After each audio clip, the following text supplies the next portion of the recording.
Y me da mucho gusto también comunicarles que vamos a iniciar una nueva serie de carácter escatológico, de carácter profético.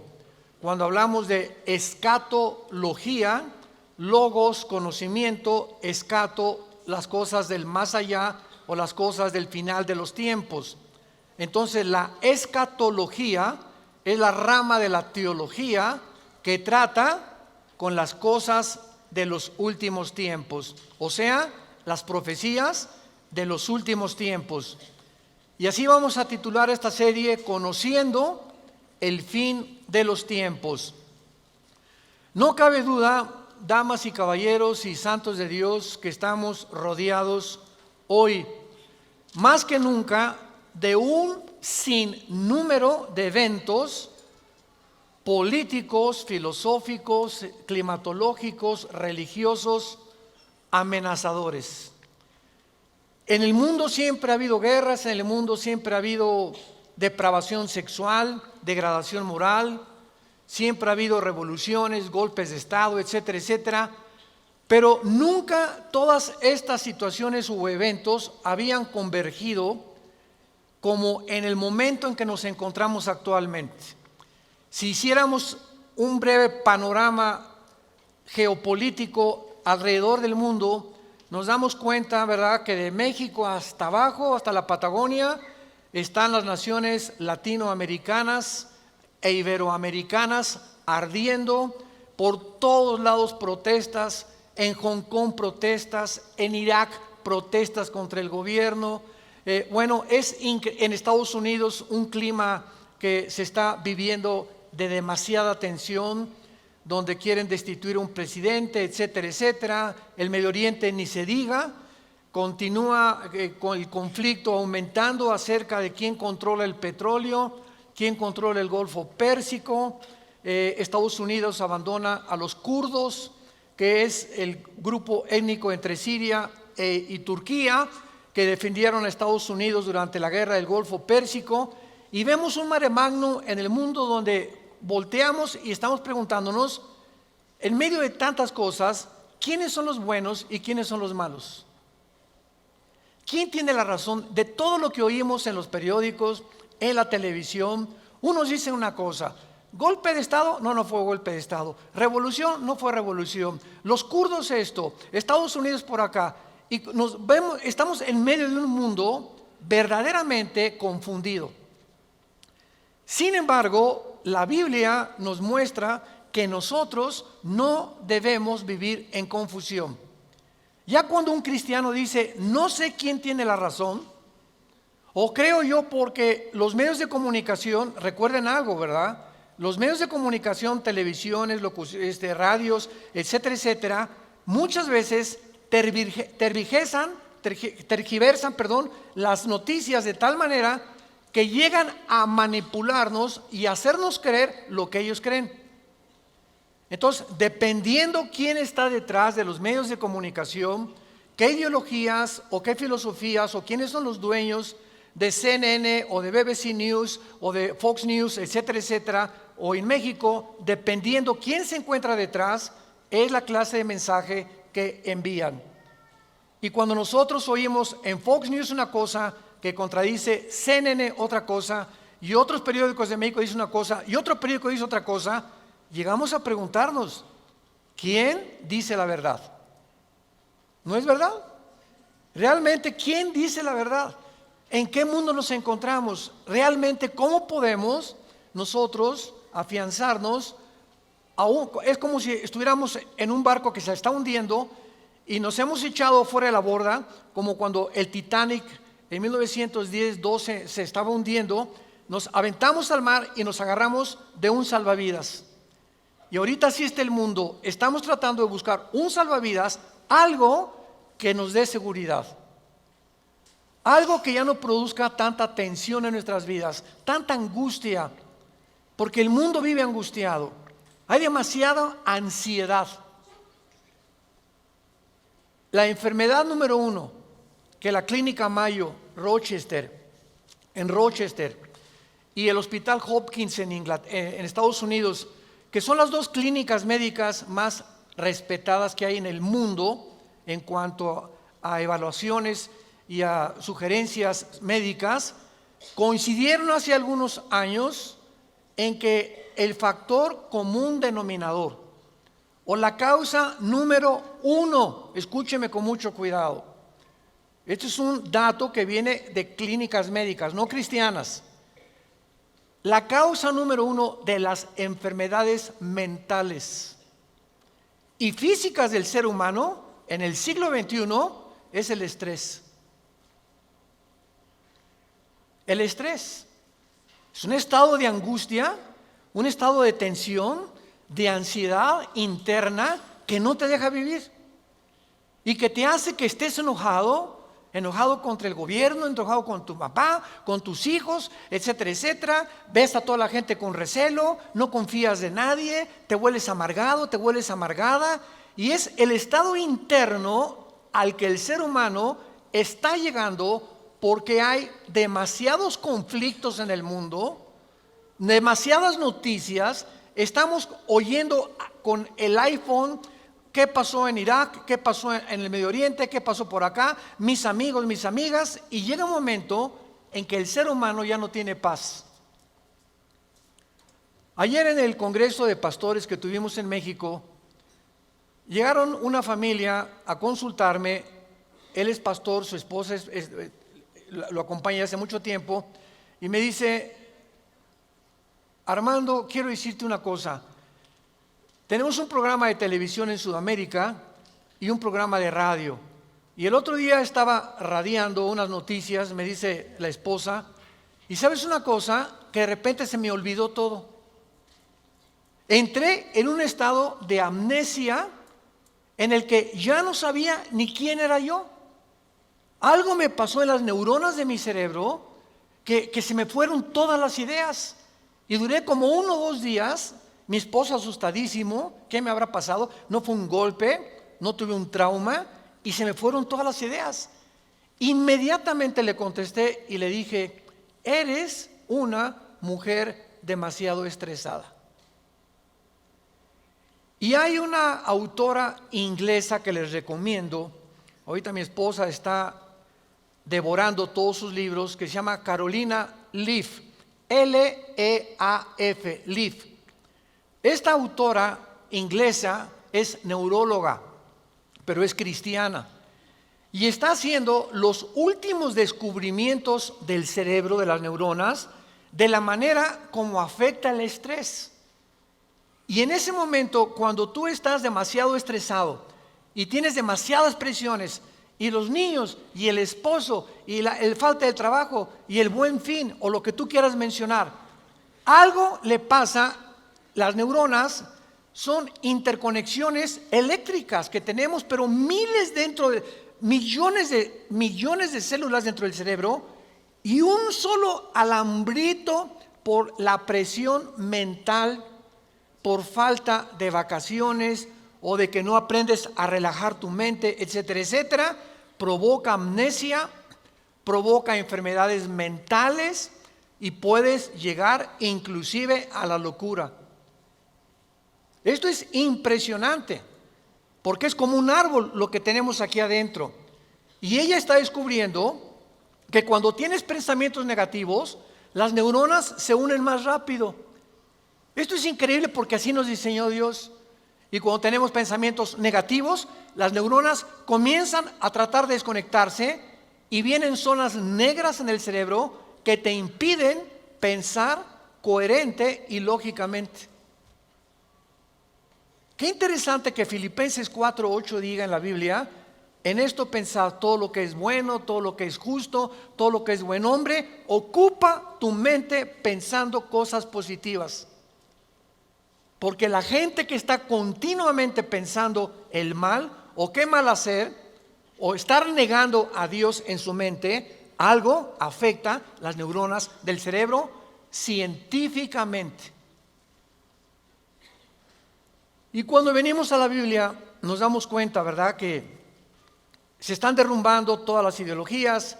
El comunismo ya no es el comunismo, porque el comunismo que yo practiqué, por ejemplo, ustedes muchos saben que antes de que yo fuera cristiano fui comunista, fui ateo. A los 12 años me decepcioné de la religión que nos inculcaron y llegué a negar a Dios. Las religiones son un engaño, todas quieren explotar a la gente. Estos eran mis pensamientos. Tenía el Che Guevara arriba de mi cuarto con un póster inmenso de él, y Marx y Engels y Lenin, etcétera, etcétera. Y para mí ese era mi mundo, y era lo que yo creía era la respuesta, un sistema ideológico para poder cambiar la sociedad. Sin embargo, cuando descubrí, ¿verdad?, que este sistema era completamente contradictorio, como se demostró en 1990, que cayó el comunismo en Europa, cuando Mikhail Gorbachev confesó que era una ideología. Para que seas comunista, número 1, tienes que ser ateo. Escúchame con mucho cuidado. Número 2, tienes que ser darwiniano. O sea, tienes que creer que al morir no hay nada, que vas a la tierra y que no hay Dios y ahí acabó. No hay otra vida, no hay mundo espiritual, no hay ninguna otra dimensión. Número 3, tienes que ser humanista, no humanitario, humanista. O sea, tienes que creer que el hombre tiene las respuestas para sus problemas. Ese es el humanismo. Cuando creemos que nosotros podemos resolver la pobreza, las injusticias, etcétera, etcétera. Que es la historia del fracaso de la Liga de las Naciones, las Naciones Unidas, la OTAN, la OEA, llámale como quieras. El hombre es incapaz de resolver los problemas que van más allá de nuestra capacidad para resolverlos. Ese es el humanismo. Entonces, si no hay esta plataforma, no eres comunista, es una mentira. Y ahora los últimos comunistas o los últimos demócratas o los últimos que han tratado de implementar diferentes sistemas de pensamiento, se dan cuenta que están ya mezclando una ideología, comunismo con democracia, con capitalismo, porque no ha funcionado. Porque es la confusión a la que hemos llegado. Y como dijo don Teofilito, en México ni lo podremos alcanzar jamás. Porque no hay ningún sistema de gobierno perfecto.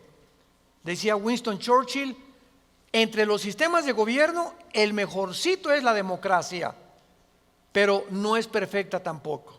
¿Por qué? Porque somos seres humanos que necesitamos a Dios. Necesitamos a Dios. Necesitamos una guía, necesitamos un manual, necesitamos una luz. Y por eso el mundo está perdido completamente.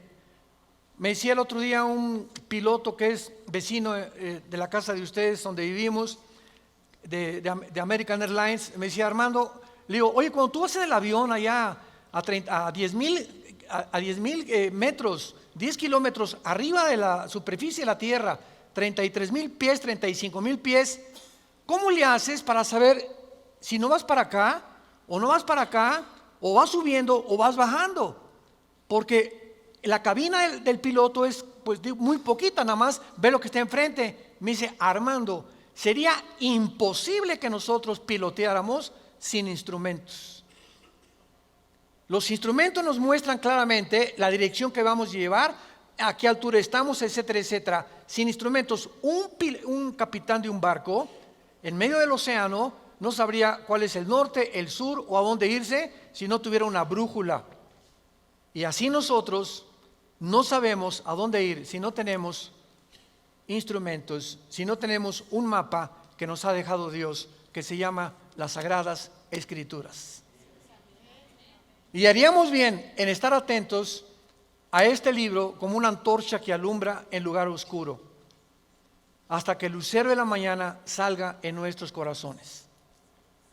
Vamos pues a abordar este tema y esta serie porque ante todos los eventos que está el mundo atravesando actualmente, que amenazan nuestra tranquilidad, nuestra familia, nuestro futuro, provocan ansiedad, angustia. ¿Qué pasa si pierdo el trabajo?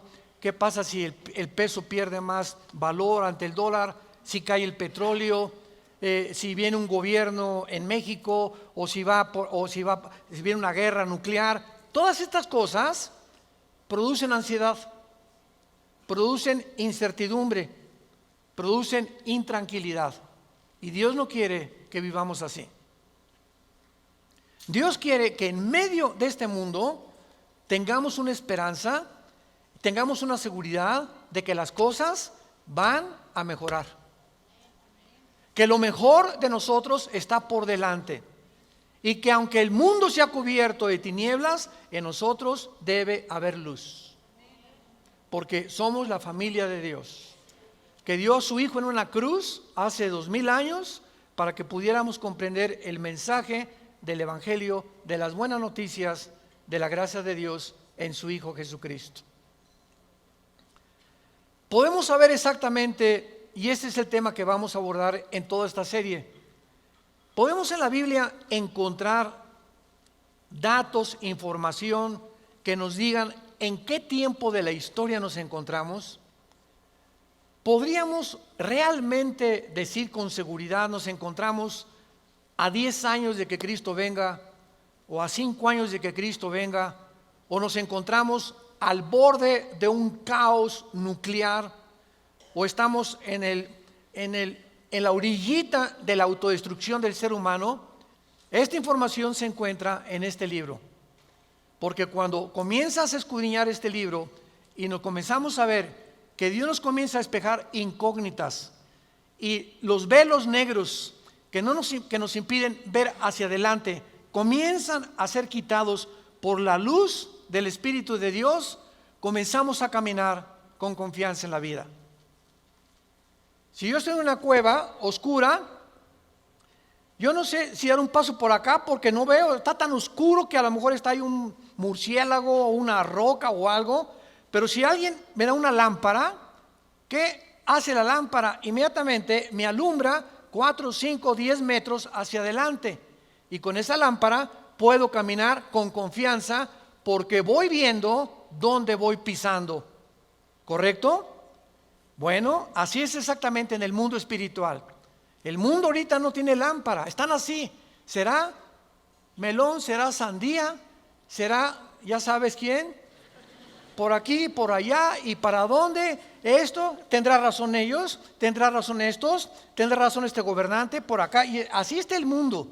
Pero cuando tenemos la palabra profética más segura, vamos a comenzar a caminar con confianza y a darnos cuenta del Dios que nos dice: no temas, no temas, estoy contigo, nunca te dejaré, nunca te voy a abandonar. Estaré contigo todos los días hasta el fin del mundo.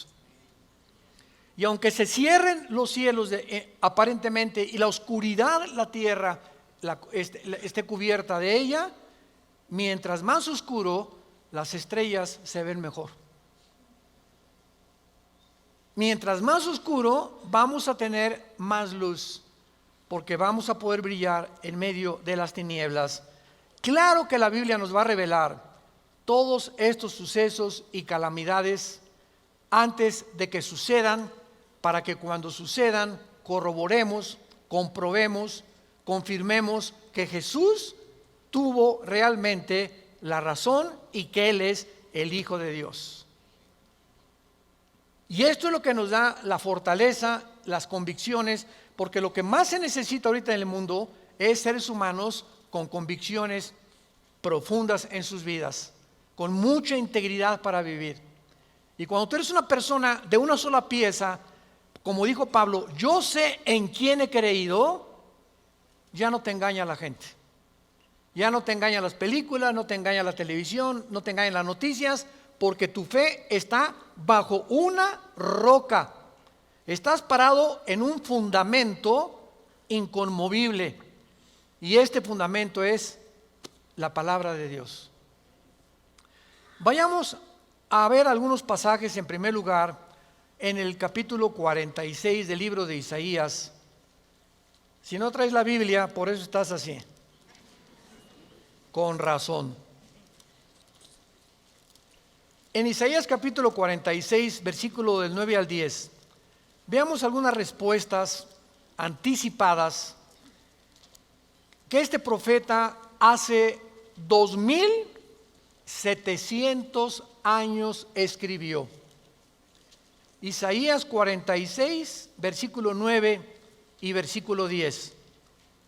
Dice Dios: acuérdense de las cosas pasadas desde los tiempos antiguos, porque yo soy Dios y no hay otro Dios, y nada hay semejante a mí, que anuncio lo porvenir desde el principio y desde la antigüedad, lo que aún no era hecho, que digo, mi consejo permanecerá y haré todo lo que quiero.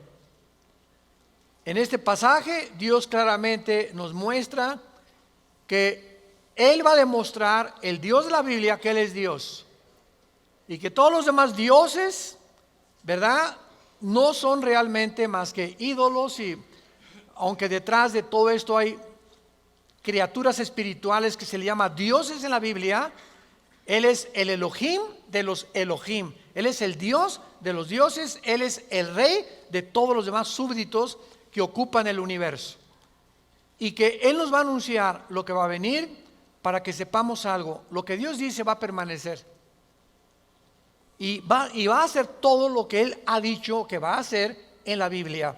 Veamos otro pasaje en el Nuevo Testamento, en Primera de Juan. Antes del Apocalipsis está Primera de Juan, para que no andes por el Éxodo. En Primera de Juan capítulo 4, versículos 5 al 6, el apóstol, el último de los apóstoles de Jesucristo, que murió a los 93, 92 años de edad, fue el último que murió de ellos, escribe, Primera de Juan 4, del 5 al 6, ellos son del mundo. Siga con cuidado esta lectura. Ellos son del mundo, por eso hablan del mundo, y el mundo los oye. Nosotros somos de Dios. El que conoce a Dios nos oye. El que no es de Dios no nos oye. En esto conocemos el espíritu de verdad y el espíritu de error. Tú prendes el radio y dices, ¿qué quiero oír? La charrita del cuadrante. Bueno, porque eso es lo que quieres oír. Pero al mismo tiempo tu aparatito de tu radio tiene ondas, y tiene FM, tiene AM, y tiene como 50 estaciones más que tú puedes oír. En el FM 91.3, 1440, etcétera, etcétera, ¿verdad? Pero tú sintonizas lo que tú quieres oír.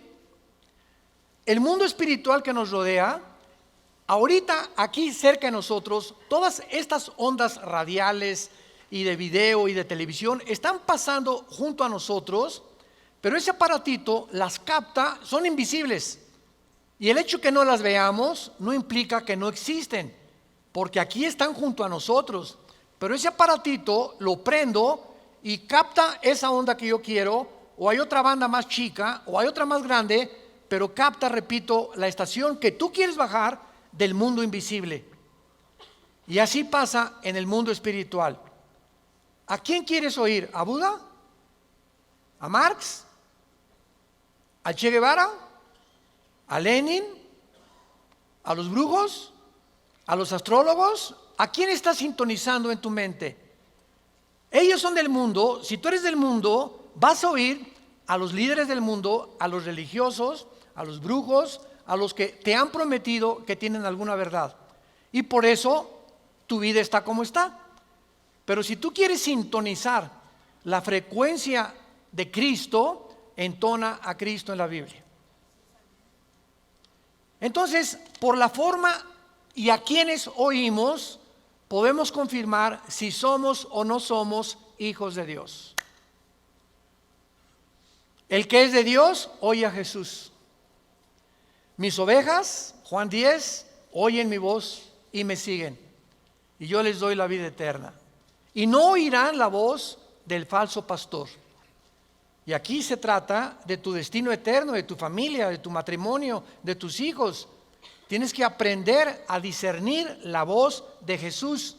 En medio de tantas voces en la televisión, en los programas, en los radios, en libros que hay que nos rodean por todos lados, ¿a quién estás oyendo? ¿A quién estás leyendo? ¿Qué tipo de lectura tienes?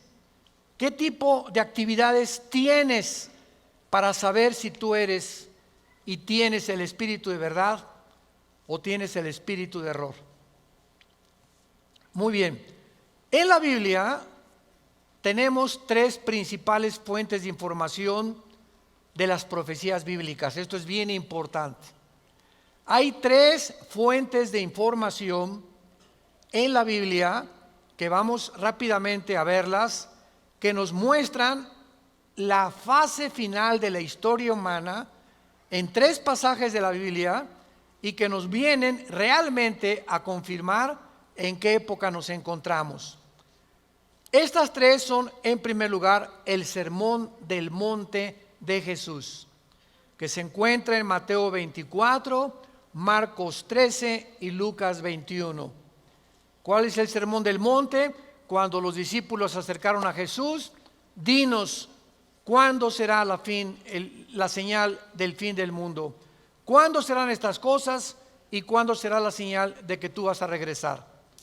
Y ahí Cristo comienza a enumerar una serie de eventos y señales. Habrá guerras, falsos profetas, muchos van a ser engañados, pestes, terremotos, y será el principio de los dolores.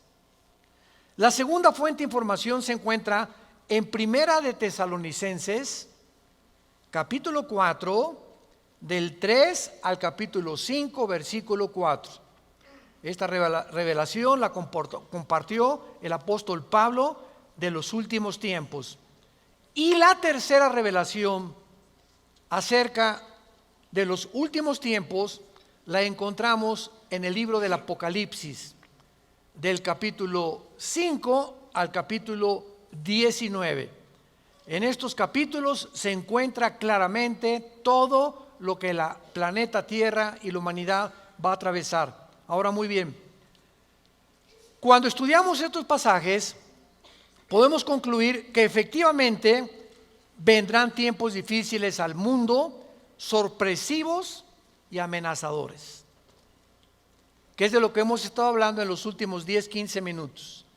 Nadie puede negar que vivimos en un mundo conflictivo, amenazador, que ha llenado al mundo, a los seres humanos, de ansiedad, de intranquilidad, de falta de paz, de suicidios, de mejor me quito la vida, o me emborracho, o me drogo. ¿Por qué los jóvenes se drogan?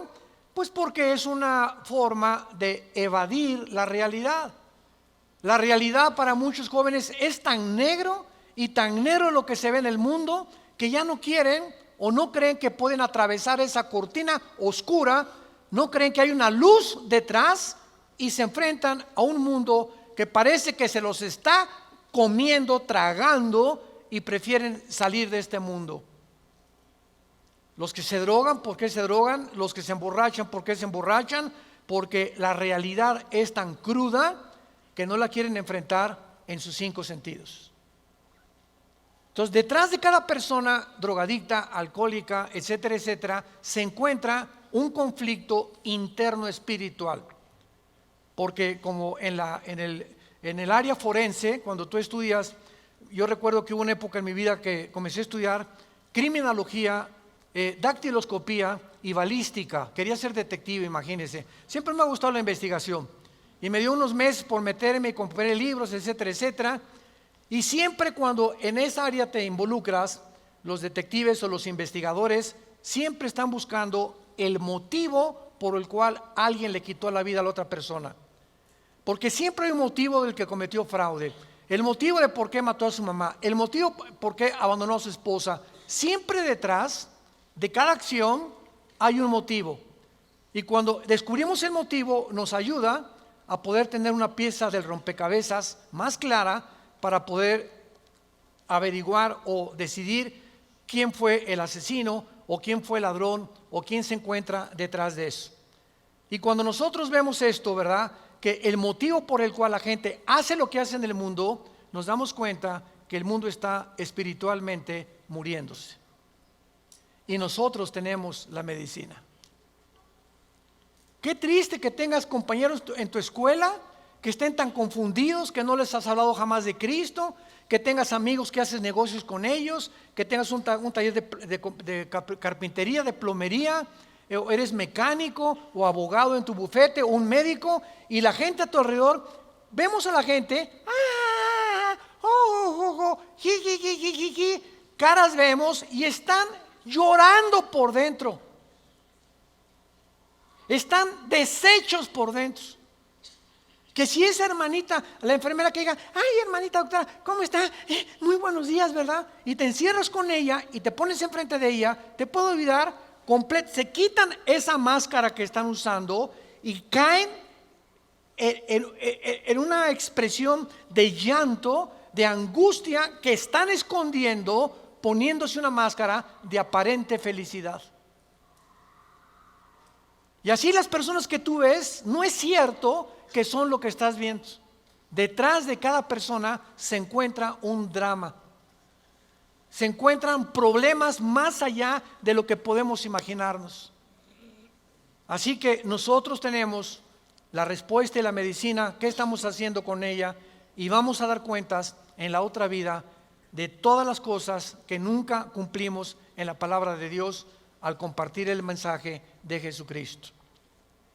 Ahora bien, vayamos a Mateo 24 y veamos rápidamente que del estudio de estos tres pasajes que acabamos de mencionar, el Sermón del Monte, Primera de Tesalonicenses 4 y el libro de Apocalipsis, podemos concluir, para poner el tapiz, el fundamento de nuestra serie que vamos a seguir desarrollando, que efectivamente estamos en el tiempo de eventos muy amenazadores, sorpresivos, y aunque nosotros los cristianos no querramos ver, ni vamos a estar, esto está garantizado, nosotros no nos vamos a encontrar en los acontecimientos del libro del Apocalipsis. La iglesia no va a encontrarse en los acontecimientos de Primera de Tesalonicenses 4, ni tampoco en el Sermón del Monte, más que en lo que les voy a mostrar ahorita. Y no vamos a ver nosotros el Armagedón. Creo que no vamos a conocer tampoco al anticristo, pero hay algo que vamos a atravesar para que nos vayamos preparando y para que entendamos que para poder enfrentar lo que se viene se necesita carácter. Carácter. ¿Qué es el carácter? Es la formación interna que el Espíritu Santo nos quiere dar, donde estableces fundamentos y convicciones inconmovibles en tu vida. He decidido hacer esto, lo haces. Puntualidad, responsabilidad. Una persona, un cristiano irresponsable, tiene mucho que trabajar con su carácter. Un cristiano que siempre llega tarde a todos lados, tiene que trabajar mucho con su carácter. Decía hace algunos años, cuando Henry Ford hizo el primer carro modelo T, 1904, corría como 25 kilómetros por hora. Su hijo Henry Ford II tomó la Ford Motor Company, la compañía de carros Ford en Estados Unidos, que fue la que más comenzó a vender carros a principios del siglo XX. Y este hombre llegaba a la compañía de Ford y ponía al jefe de la planta, al jefe de la administración, al jefe de la supervisión, ponía a líderes en cada departamento. Y él llegaba cada 2 o 3 meses, y si ese líder no hacía que funcionara la planta que él le había dado, lo corría. Dice, un líder, decía Henry Ford II, es la persona que hace que las cosas sucedan. Y si tú estás al frente de una responsabilidad y no cambias la situación, o no cambias la manera de pensar de los hombres o de tus soldados que tienes bajo tu responsabilidad, tú no eres líder. Entonces, qué importante es que la Biblia dice que todos nosotros debemos ser líderes. Y si somos líderes, tenemos que hacer cambiar las cosas de alguna manera. Vas a hacer cambiar a tu amigo, y vas a hacer cambiar a tu amiga, y vas a hacer cambiar a tus amigos de la escuela, hasta a tus maestros los vas a confrontar algún día. Discúlpeme, maestro, con el respeto que se merece, no venimos del chango. La evolución es una teoría que está completamente destituida desde que descubrieron el ADN en 1954. Por favor, actualícese más, maestro. Entonces, cuando comenzamos a entender eso, es cuando comenzamos a comprender que este mundo, dice la Biblia, la mayoría serán engañados. Los mismos escogidos serán engañados porque hay millones de cristianos sin carácter, flojos, irresponsables, impuntuales, sin falta de integridad. A nadie le hablan de Cristo, no comparten las buenas nuevas, no tienen convicciones profundas que los hacen ser gigantes, guerreros de Dios. Dice Mateo capítulo 24 en el Sermón del Monte el Señor Jesucristo, porque se acercan los discípulos para hacerle preguntas, versículo 3, Señor, dinos, vean las 3 preguntas que le hacen hace 2000 años. 1, ¿cuándo serán estas cosas? Querían saber el tiempo los discípulos. 2, ¿qué señal habrá de tu venida? O sea, ¿habrá alguna señal que podamos percibir de que tú ya vienes al mundo? Y 3, ¿y hay alguna señal de que el mundo se va a acabar? De estas 3 preguntas, Cristo comienza a contestar algunas. Por ejemplo, la señal de su venida está hasta el versículo 29 y 30, cuando el sol se oscurecerá, la luna se pondrá, etcétera, etcétera. Y esa es la señal de la venida de Cristo, que no vamos a estar aquí nosotros, porque primero es el arrebatamiento y van a pasar 7 años de la tribulación y viene Jesucristo en la segunda venida, y los que estén en la segunda venida, que se hayan convertido en la persecución del anticristo, van a saber que cuando vengan estas señales cósmicas en el cielo, Cristo aparecerá en las nubes junto con nosotros, porque regresaremos con Él. Pero lo que me interesa compartirles es el versículo 6 en adelante, que es lo que nos atañe a la generación que estamos viviendo. Oirán de guerras y rumores de guerras. Miren que no se turben, porque es necesario que todo esto acontezca, pero aún no es el fin. Porque se levantará nación contra nación y reino contra reino, y habrá pestes y hambres y terremotos en diferentes lugares. Muy bien, si leemos solamente el versículo 6, oirán de guerras y rumores de guerras, toda la historia han sido esto, ¿no es verdad? Desde que Caín asesinó a Abel, que Caín asesinó a su hermano Abel, toda la historia, de acuerdo, lo quieres apuntar, al Instituto para la Investigación para la Paz, en Suecia, Estocolmo, dictaminaron que de los 6,000 años aproximadamente de historia que tenemos, de 6,000 años, solamente ha habido 25 años de paz. La historia humana es una historia de guerras, guerras, guerras, guerras, guerras, guerras. En 6,000 años, 25 años de paz. O sea, siempre ha habido conflictos, revoluciones, golpes de Estado. Es la historia de nosotros. Pero entonces ahí podríamos quedar confundidos. Oye, Señor, ¿de qué estás hablando? Siempre ha habido guerras. Versículo 7, Él lo explica. Porque se levantará nación contra nación y reino contra reino. Esto, una guerra mundial, una guerra de carácter internacional, donde se involucraron 3 o 4 naciones contra 3 o 4 o 5 naciones, nunca sucedió hasta 1910, la Primera Guerra Mundial. Ahí fue la primera vez en la historia que sucede una guerra de carácter internacional a través de toda la historia. Y casi 30 años después, la Segunda Guerra Mundial. Entonces, con esto nos situamos nosotros en una plataforma bastante sólida y podemos entender que cuando Jesús dice, se levantará nación contra nación y reino contra reino, y habrá pestes, porque las guerras producen pestes, plagas, ¿verdad? Enfermedades, calenturas, hambres, terremotos. Señor, siempre ha habido terremotos, ok, claro, siempre ha habido terremotos, pero de acuerdo al Instituto Sismológico de Boulder, Colorado, que es uno de los institutos más prestigiados en el mundo para detectar terremotos, desde 1976 hasta el 2010 han aumentado 70% los terremotos en el mundo.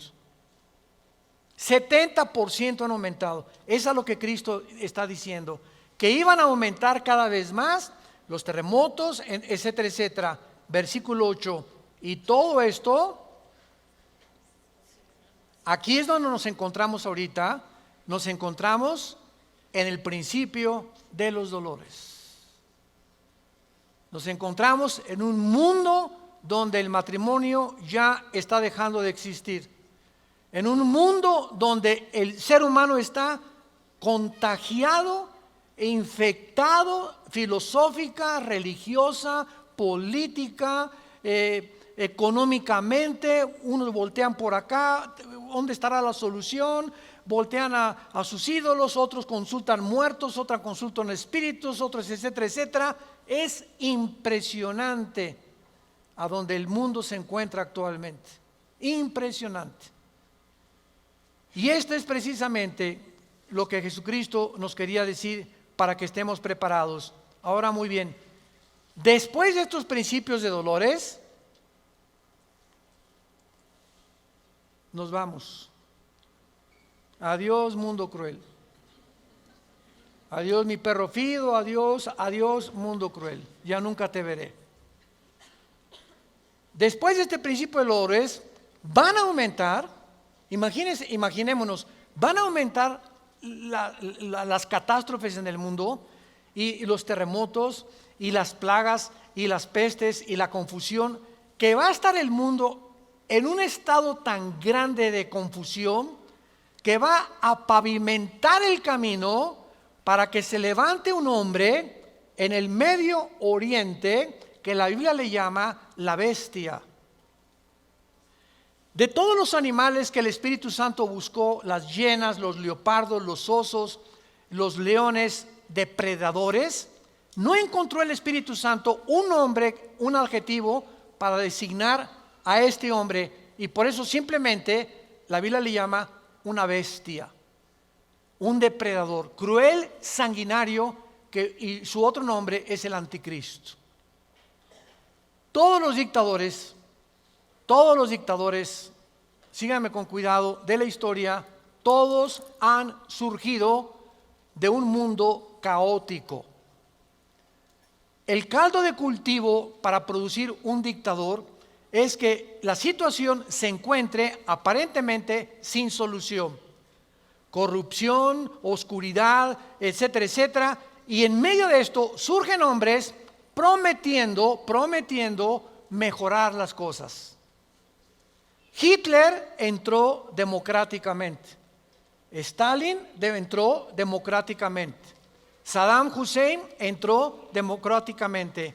No es verdad que entren a través de un golpe de Estado. Los líderes, la mayoría entran a través del pueblo. Pero una vez que el pueblo los levanta, a ver quién los quita. Y en medio de esto es cuando el mundo va a ver en Europa que va a estar una oscuridad total en Europa. Ahorita la salida de Inglaterra de la Unión Europea, el Brexit famoso. Ahorita en Europa ya no existe, damas y caballeros, santos de Dios. Las únicas dos naciones que sobreviven en Europa es Alemania y Francia.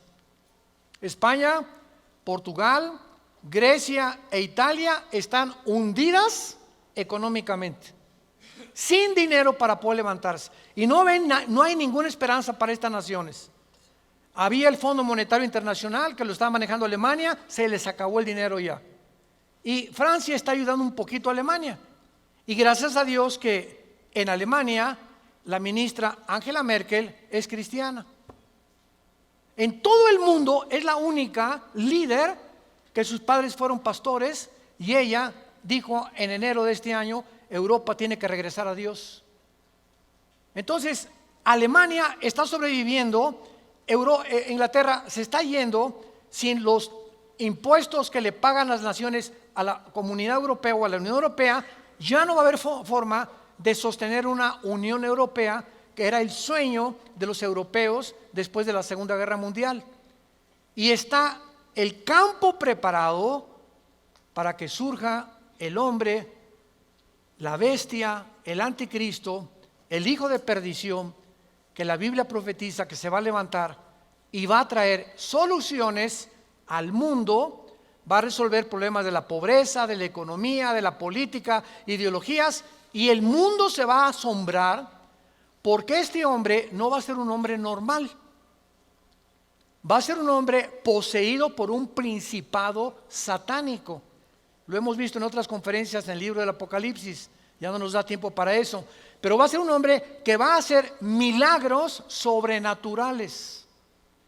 Y va a tener a un compadre que en Apocalipsis 13 se le llama el falso profeta, que va a ser, fíjense, un líder religioso unido a un líder político. El líder político, el anticristo, va a usar a un líder religioso para que el líder religioso convenza al mundo de ponerse la marca el 666. Y cuando el líder religioso convenza al mundo y haga milagros, este líder religioso, el anticristo lo va a matar. Y va a deshacer la ciudad de donde salga el líder religioso, y el anticristo a la mitad de los 3 años y medio va a proclamarse.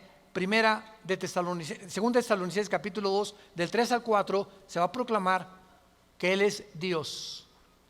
Va a entrar al templo judío, va a violar el templo judío y va a hacer que el mundo lo adore como Dios. Pero, ¿será eso posible? ¿Que pueda llegar la humanidad a tal grado de adorar a un hombre como Dios? La historia nos enseña que el hombre no aprende la historia. ¿Se acuerdan de esa frase? Y el que no conoce la historia está condenado a repetirla. ¿Qué pasó con los césares romanos? Los césares romanos mandaron a la gente que los adoraran como dioses. Y los césares romanos se erigieron como dioses. Calígula mata a su familia. Nerón tenía de amante a un niño de 10 años. Era una depravación impresionante. Cuenta la historia que cuando un emperador romano estaba en el Coliseo, cuando vayan a Roma, vayan al Coliseo, es impresionante ver el Coliseo romano. Todavía en el Coliseo romano, cuando vayan a Roma, las manchas de la sangre de hace 2000 años, de los mártires que mataron los leones y quemaron vivos y que arrastraron, ahí están todavía las manchas de la sangre que las han mantenido. Bueno, pues cuenta la historia, ¿verdad?, que estaba el César en un coliseo, en el Coliseo romano, y entonces todo el mundo se tenía que hincar y decirle, salve César. Y un hombre se quedó parado, que aparece en Apocalipsis con el nombre de Antipas. Y entonces se quedó parado y el César le dijo a un centurión, ve por favor y ve que es esclavo, ¿por qué no se hinca? Y el centurión romano fue con Antipas, le dijo, Antipas, tienes que hincarte porque si no te van a matar. Y entonces y además le dijo el centurión, te van a matar y ¿no ves que todo el mundo está contra ti? ¿No ves que tú eres el único? Y Antipas contestó, dile al César que si todo el mundo está contra mí, yo estoy contra todo el mundo, porque así murió mi Señor. Lo quemaron vivo en un balde grandísimo de aceite hirviendo. Y por eso Cristo le llama en Apocalipsis mi testigo fiel. Va a llegar un momento, santos de Dios, en que el mundo va a estar contra nosotros y ahí se van a denotar tus convicciones. Y si tus amigos están contra ti y tu familia está contra ti y el mundo está contra ti, nosotros estamos en contra de ellos. Porque nuestra fidelidad es al Hijo de Dios por los siglos de los siglos. Te damos gracias, Señor, por tu palabra.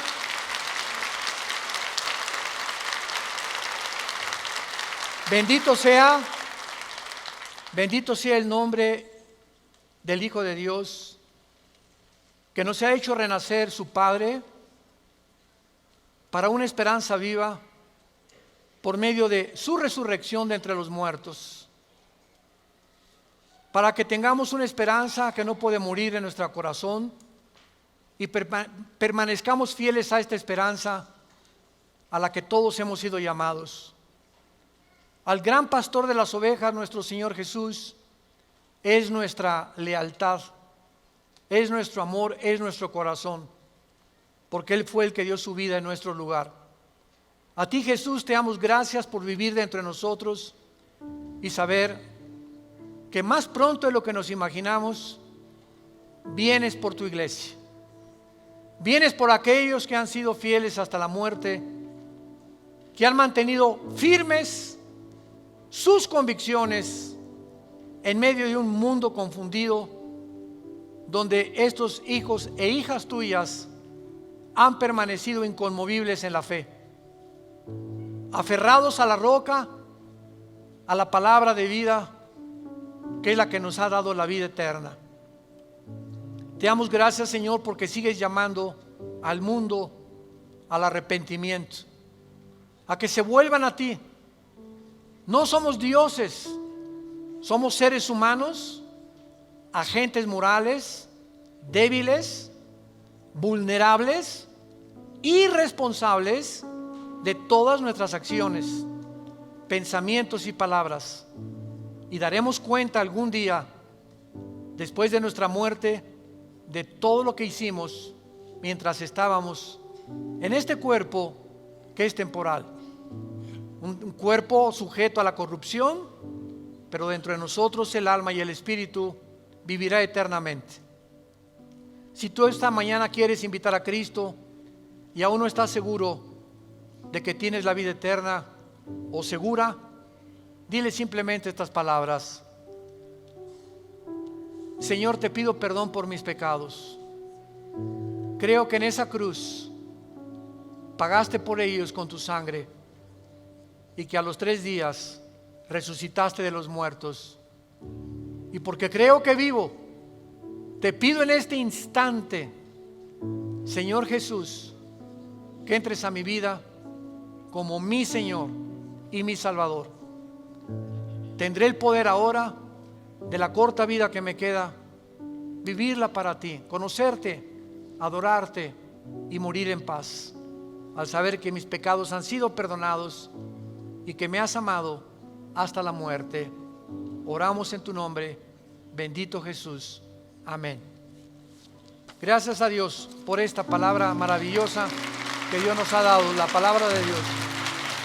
Gracias, Señor, por este libro maravilloso que es la Biblia.